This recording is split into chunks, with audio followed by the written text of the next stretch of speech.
Rêve, c'est surtout la réalisation d'un projet qui a démarré maintenant il y a quelques années, doucement. Quand je dis il y a quelques années, je ne parle pas d'Ève, l'événement lui-même, mais la réflexion, le montage, pourquoi on est arrivé à décider de faire Ève. Donc voilà, c'est pour moi l'aboutissement d'une idée et surtout une rencontre avec des gens qui s'expriment sans militantisme, qui sont ouverts aux autres, ouverts aux différentes discussions. Et c'est ce que dans mon jargon j'appelle un bon frottement. Ève, c'est avant toute chose une rencontre. Hein. C'est la rencontre entre, d'abord, des individus. Hein. C'est la rencontre avec Anne et son projet. Je me souviens très bien, c'était l'été, c'était chez Danone, et c'était cette idée nouvelle, ce projet comme une start-up.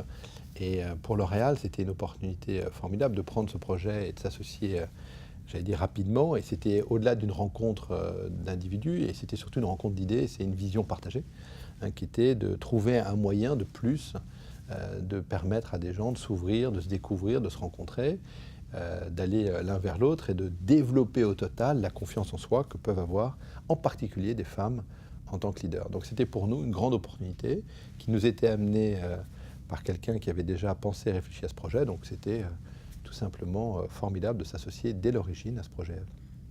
Eh bien pour moi, Ève, c'est du vécu. Je me souviens tout à fait de cette soirée où je suis arrivé à Évian en passant par Genève, un énorme bouchon pour commencer, de la neige, donc un phénomène d'appréhension. Mais lorsque je suis arrivé finalement à Évian, à ce grand moment de rencontre, j'ai été particulièrement surpris par l'énergie, la bonne humeur, la simplicité des relations, l'engagement. Et nous avons pu débattre et discuter longuement dans la soirée, d'ailleurs après un repas très animé, des rencontres avec les unes et les autres qui est tout à fait remarquable. Et je crois que c'est bien la démonstration de ce vécu, de cette évolution. Ève, c'est un programme ambitieux, mais c'est surtout quelque chose qui a complètement changé par rapport à ce que j'envisageais au départ.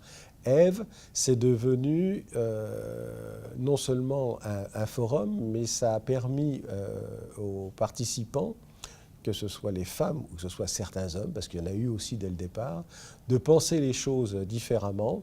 Et donc Ève a eu une incidence sur leur vie.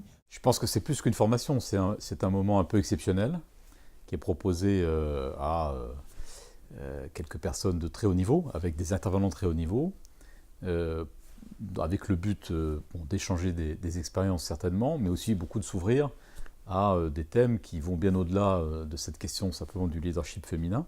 Le fait qu'il y ait d'ailleurs des hommes qui participent aussi est intéressant, puisqu'on voit bien qu'il y a ce dialogue qui doit s'enrichir des expériences.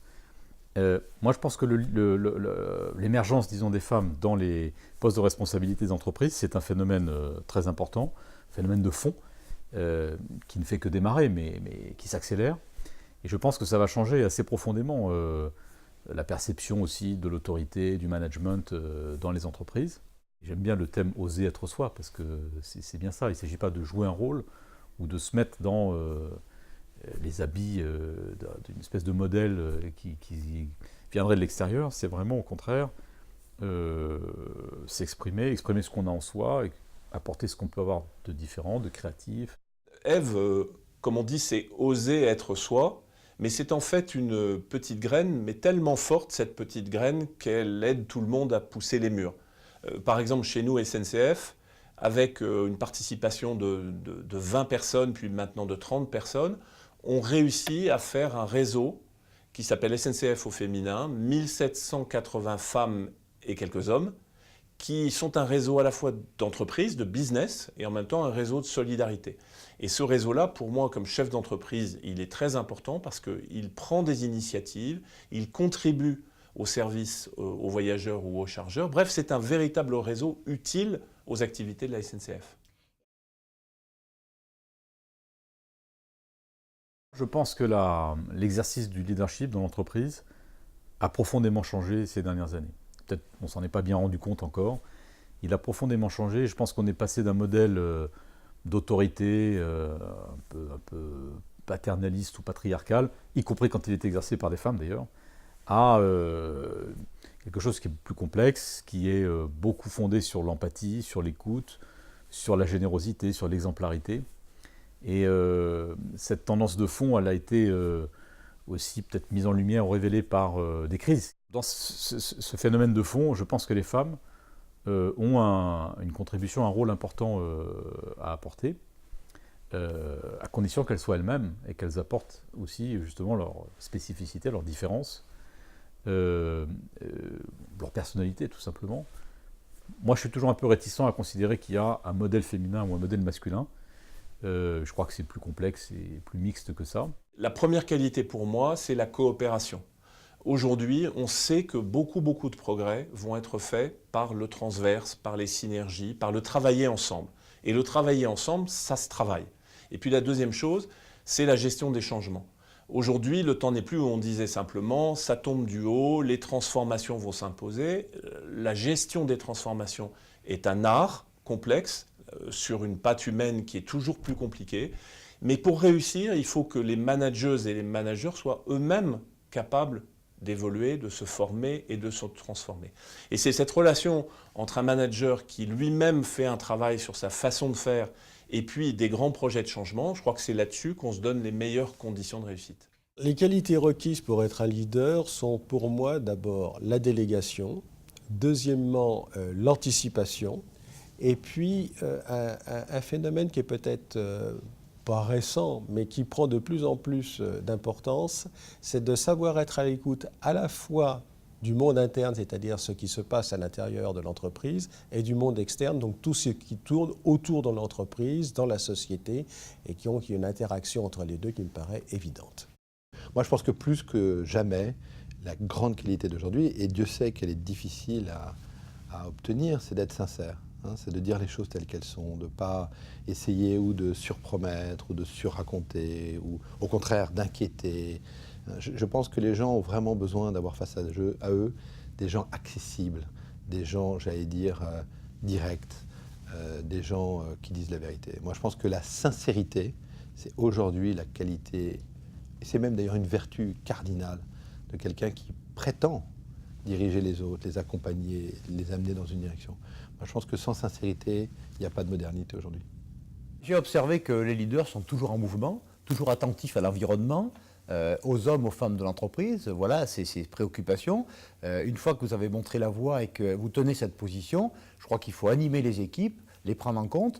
Et ce qui compte finalement, c'est être vraiment authentique, c'est-à-dire que l'on est comme l'on est, il ne faut pas chercher à tricher, il faut être dans la réalité du mouvement. Mais en même temps, prendre en compte l'extérieur et la vie de tous les jours. Et les hommes ou les femmes doivent être tout à fait à cette perception. Je pense qu'un leader ne détient pas la vérité avec un grand V, qu'elle doit être partagée, que c'est de ce groupe, hommes et femmes, que doit déterminer la vérité. Mais ensuite, une fois que la décision est prise, nous devons nous y tenir. Et je crois qu'au fait, finalement, ce n'est pas tellement les paroles et les discussions qui comptent, ce sont les actes. Et c'est la manière dont est perçu un leader qui est important. Et je crois qu'à travers cela, c'est ses valeurs personnelles, mais aussi les engagements, l'engagement et l'énergie qu'il peut mettre dans l'entreprise.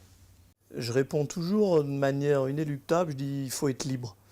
Je pense que la liberté, c'est le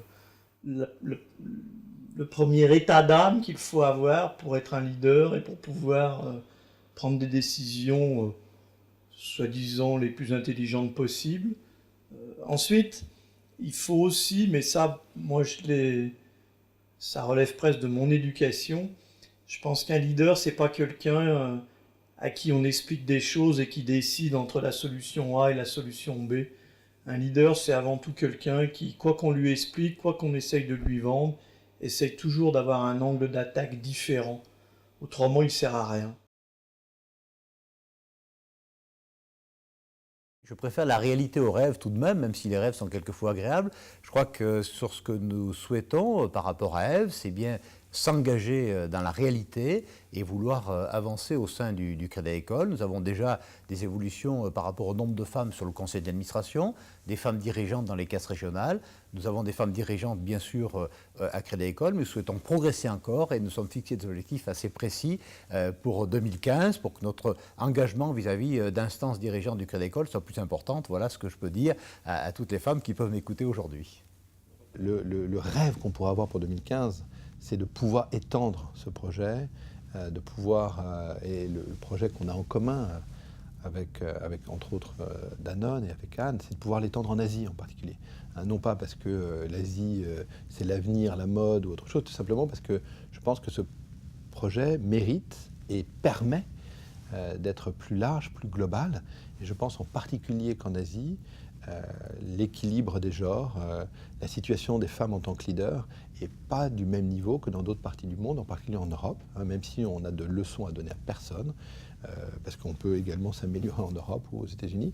Par contre, moi, il me semble important en 2015, en 2016, qu'on arrive à étendre avec d'autres entreprises, celles qui accompagnent déjà aujourd'hui si elles sont partantes, d'autres partenaires en Asie, hein, d'autres grandes entreprises d'origine asiatique. Moi, je trouve que ça serait formidable pour nous toutes et nous tous de pouvoir étendre ce projet et sortir d'un cadre, j'allais dire, européen ou occidental. Je travaille aussi avec des femmes à l'intérieur d'Orange. Et moi, j'ai à cœur, je dirais, de travailler sur le fond et avec le temps qu'il faut pour ça, à faire émerger vraiment une génération de femmes capables de prendre toutes les responsabilités, y compris la responsabilité suprême. Parce qu'après tout, c'est quand même un homme qui vous parle de tout ça. Et là, dans les gens que vous interviewez aujourd'hui, il n'y a que des hommes. Donc, n'oublions pas quand même qu'aujourd'hui, il n'y a pas une seule femme qui dirige une entreprise du CAC 40. Donc, ça montre aussi, je dirais, le chemin important qui reste à faire. Mais pour que ce chemin puisse être accompli un jour, encore faut-il qu'on ait en amont pris toute une série de mesures, adopté un certain nombre de comportements qui permettent de mieux identifier, accompagner, faire émerger cette génération de femmes. Moi, c'est ce que j'essaie de faire à l'intérieur d'Orange. Pour l'instant, j'ai 2 femmes au comité exécutif, c'est pas encore assez. On a un conseil d'administration que j'ai beaucoup féminisé aussi, puisqu'on a aujourd'hui un tiers des administrateurs de France Télécom qui sont des administratrices. Donc ça, de ce côté-là, on est plutôt en avance. Mais quand on descend un peu dans les couches du management, on voit qu'on a encore beaucoup de chemin à faire. Eve 2015, c'est loin dans 3 ans. Je suppose qu'il y aura tellement et tellement d'entreprises qui auront rejoint Eve. Eve aura tellement bien fait son travail de réseau et les choses auront tellement progressé qu'on n'aura plus besoin d'Eve et qu'on sera passé à de nouveaux chantiers. La société en a besoin, le multigénérationnel, d'autres chantiers. Bon, on ne va pas rêver. Je pense que Eve est là et on a besoin d'Eve.